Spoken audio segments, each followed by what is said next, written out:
Isaiah Episode 20, The Oracle of Moab, The Trap of Sentimentality, Isaiah 15-1:16-14. The quiet Babylon. We have seen the axe of Assyria. We have carried the burden of Babylon. We have watched the morning star fall from the heights of self-exaltation.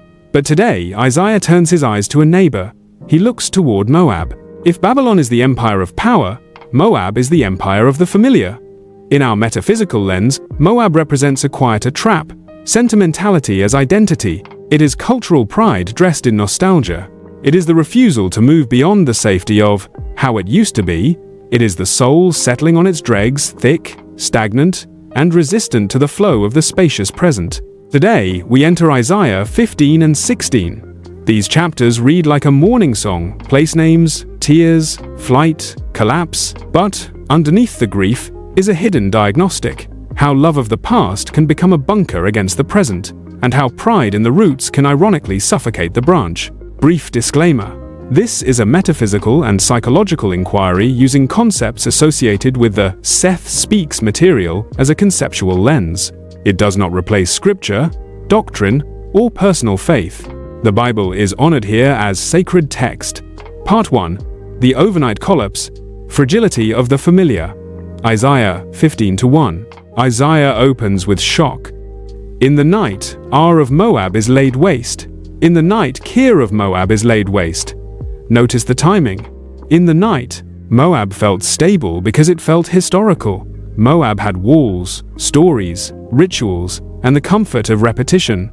But in the quantum field, stability built only on form is an illusion. Form can hold for years until it doesn't.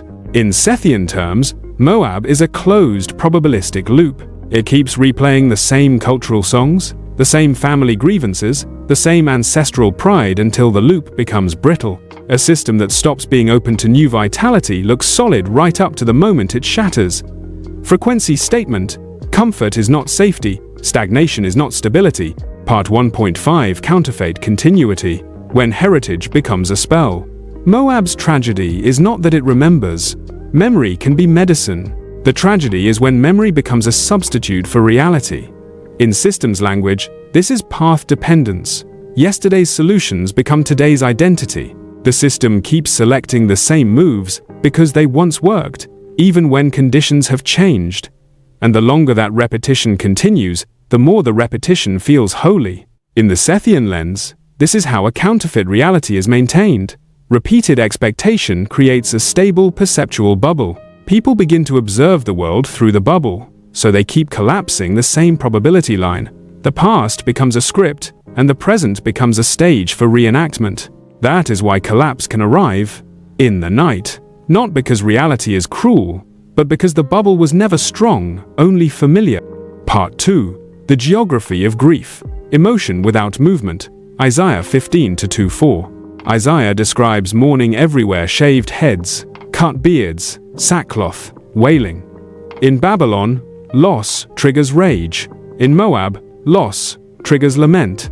And lament is not wrong. Grief is sacred. But Isaiah is exposing something more subtle. Grief that does not transform becomes a ritual that protects the old identity. Sentimentality is emotion that looks backward and calls it loyalty. To shave the head and cut the beard was to strip visible status history made physical. Their identity was tied to appearance, lineage, and inherited meaning. When the external world shakes, they have no internal well to draw from.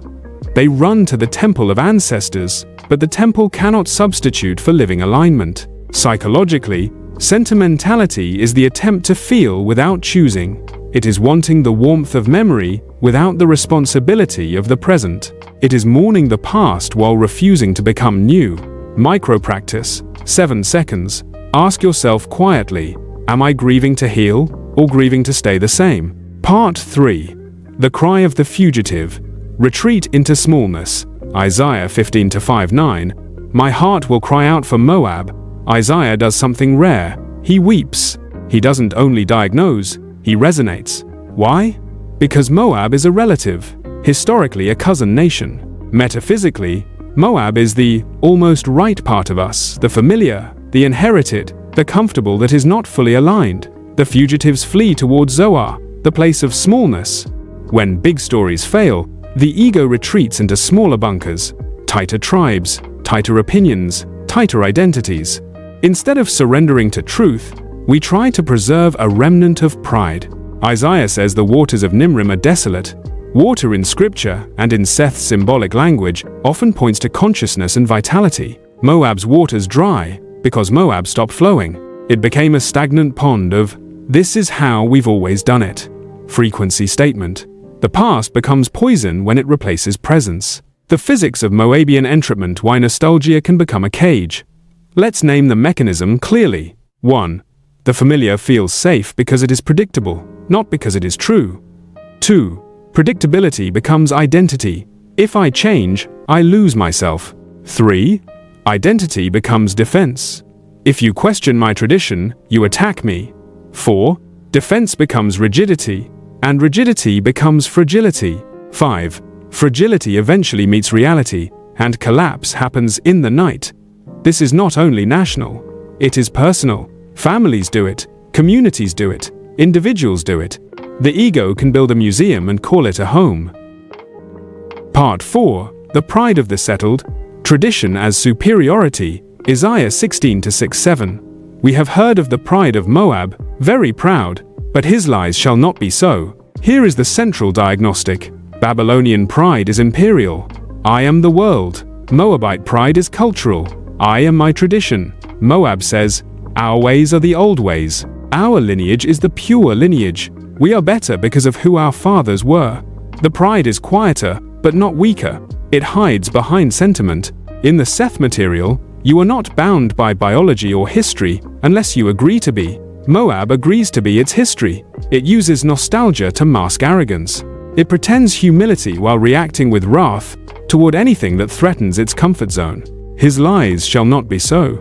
The lie is that eternal security can be found in a temporal culture. It cannot. In prophetic language, everything that is not rooted in the spirit is camouflage, reality, temporary, shifting, unable to hold the soul forever. Frequency statement.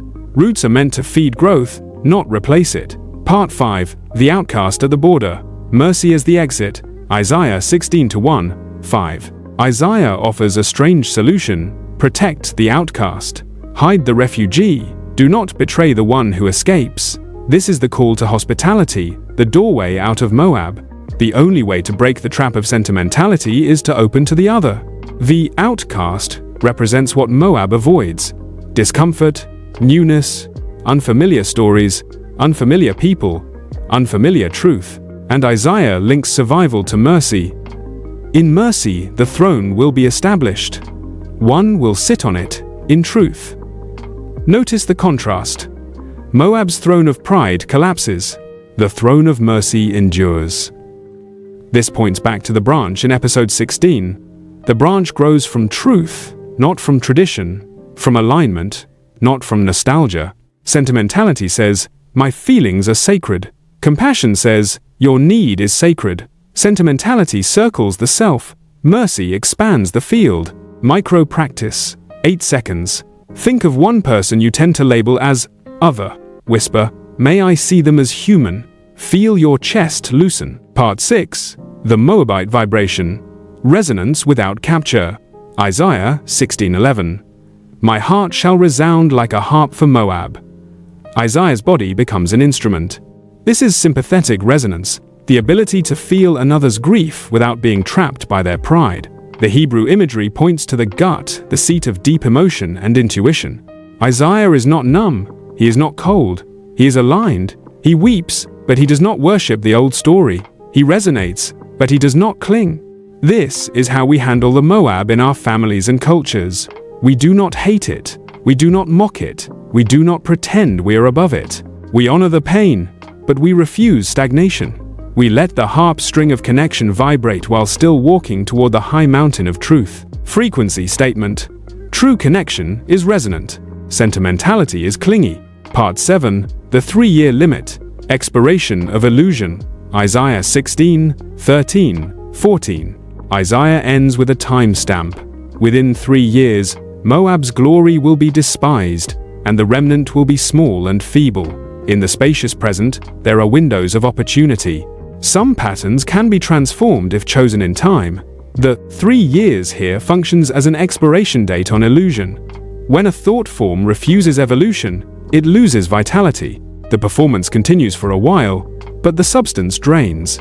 Moab becomes small not because God delights in shrinking it, but because it refused to grow with the vector of life. It chose to stay settled instead of becoming a branch. It chose the museum instead of the garden. Frequency statement: what will not evolve will eventually simplify. Closing: are you settled on your dregs? Moab is the voice that says, don't change, don't grow, stay with what is comfortable, stay with what we know. Honor the past even if it costs the present. Your call to action: identify one area where sentimentality is acting as identity. Is there a tradition you hold that has become a bunker? Is there a memory you worship that keeps you from seeing the outcast at your border inside you or outside you? You cannot reach the high mountain if you are anchored to the old valley. So drop the sentimental bunker, take up compassion, stop being a fugitive of the past, and become a citizen of the present. Next episode, episode 21, The Oracle Against Damascus. We explore the coalition of the weak. What happens when we seek strength by aligning with other unaligned forces? Refined CTA. If this series helps you break free from the trap of sentimentality and find your resonant truth, subscribe to Quantum Spirituality TV and Chaos TV. By joining, you help us turn grief into growth and nostalgia into mercy. Remember, the tool is powerful, the hand is holy, and the past is only a shadow. Leave a comment. What familiar bunker are you putting down today?